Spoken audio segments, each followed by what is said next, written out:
Polaris by H.P. Lovecraft. Into the north window of my chamber glows the pole star with uncanny light.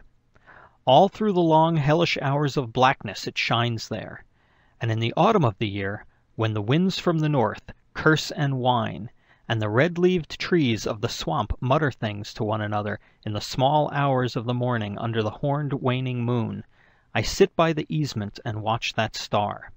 Down from the heights reels the glittering Cassiopeia, as the hours wear on, while Charles's Wain lumbers up from behind the vapor-soaked swamp trees that sway in the night wind. Just before dawn, Arcturus winks ruddily from above the cemetery on the low hillock, and Coma Berenices shimmers weirdly afar off in the mysterious east.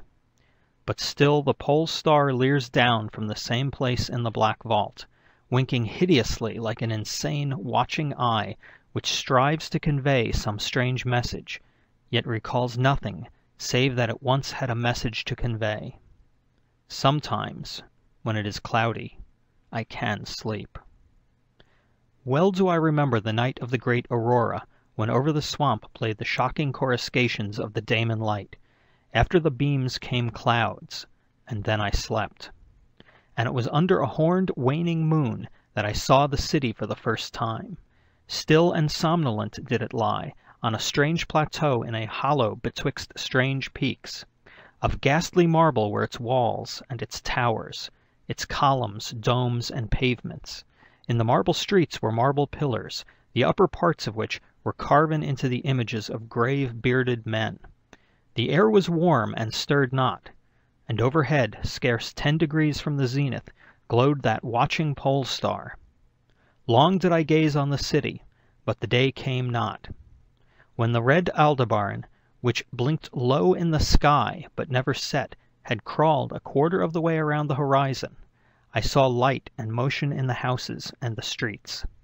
Forms strangely robed, but at once noble and familiar, walked abroad, and under the horned waning moon men talked wisdom in a tongue which I understood, though it was unlike any language I had ever known. And when the red Aldebaran had crawled more than halfway around the horizon, there were again darkness and silence. When I awaked, I was not as I had been. Upon my memory was graven the vision of the city, and within my soul had arisen another and vaguer recollection, of whose nature I was not then certain. Thereafter, on the cloudy nights when I could sleep, I saw the city often, sometimes under that horned waning moon, and sometimes under the hot yellow rays of a sun which did not set, but which wheeled low around the horizon. And on the clear nights the pole star leered as never before. Gradually I came to wonder what might be my place in that city on the strange plateau betwixt strange peaks. At first content to view the scene as an all-observant uncorporeal presence, I now desired to define my relation to it, and to speak my mind amongst the grave men who conversed each day in the public squares. I said to myself, "This is no dream, for by what means can I prove the greater reality of that other life in the house of stone and brick south of the sinister swamp and the cemetery on the low hillock, where the pole star peers into my north window each night?" One night, as I listened to the discourse in the large square containing many statues, I felt a change, and perceived that I had at last a bodily form. Nor was I a stranger in the streets of Olathoe, which lies on the plateau of Sarkis, betwixt the peaks Noton and Catiphonec. It was my friend Alos who spoke, and his speech was one that pleased my soul, for it was the speech of a true man and patriot. That night had the news come of Dicos' fall, and of the advance of the Inutos, squat, hellish, yellow fiends who 5 years ago appeared out of the unknown west to ravage the confines of our kingdom, and finally to besiege our towns. Having taken the fortified places at the foot of the mountains, their way now lay open to the plateau, unless every citizen could resist with the strength of 10 men. For the squat creatures were mighty in the arts of war, and knew not the scruples of honor which held back our tall, gray-eyed men of Lomar from ruthless conquest. Alos, my friend, was commander of all the forces of the plateau, and in him lay the last hope of our country.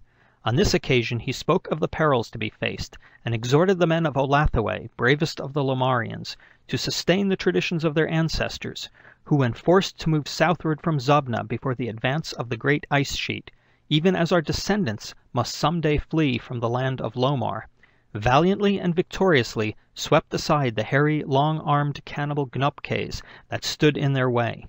To me Alos denied a warrior's part, for I was feeble and given to strange faintings when subjected to stress and hardships.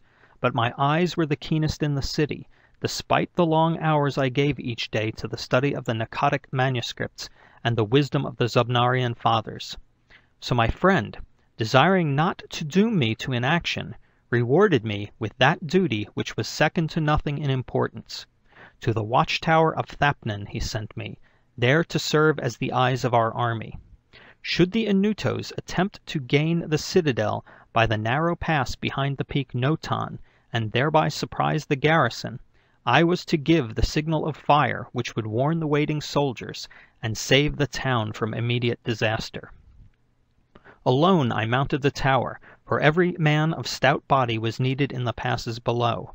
My brain was sore dazed with excitement and fatigue, for I had not slept in many days, yet my purpose was firm, for I loved my native land of Lomar and the marble city of Ollathaway that lies betwixt the peaks of Notan and Catifonek. But as I stood in the tower's topmost chamber, I beheld the horned waning moon, red and sinister, quivering through the vapors that hovered over the distant valley of Banoff. And through an opening in the roof glittered the pale pole star, fluttering as if alive, and leering like a fiend and tempter.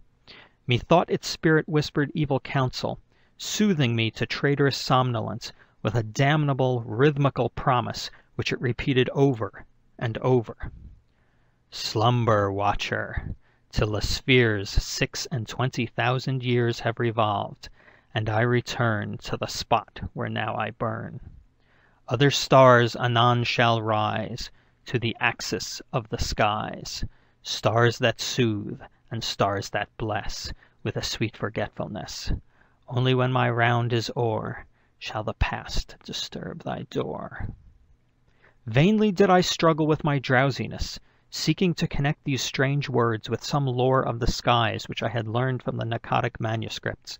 My head, heavy and reeling, drooped to my breast, and when next I looked up, it was in a dream, with a pole star grinning at me through a window from over the horrible swaying trees of a dream swamp. And I am still dreaming. In my shame and despair, I sometimes scream frantically, begging the dream creatures around me to waken me ere the Inutos steal up the pass behind the peak Notan and take the citadel by surprise. But these creatures are daemons, for they laugh at me and tell me I am not dreaming. They mock me whilst I sleep, and whilst the squat yellow foe may be creeping silently upon us. I have failed in my duty and betrayed the marble city of Ollathaway. I have proven false to Alos, my friend and commander. But still these shadows of my dream deride me. They say there is no land of Lomar, save in my nocturnal imaginings, that in those realms where the pole star shines high and red Aldebaran crawls low around the horizon, there has been naught save ice and snow for thousands of years, and never a man save squat yellow creatures blighted by the cold whom they call Eskimo.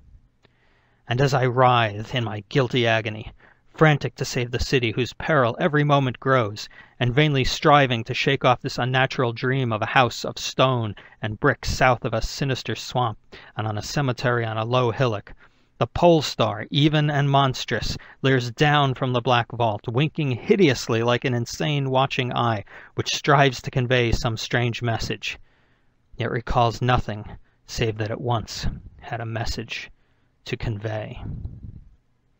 This is the end of Polaris by H.P. Lovecraft.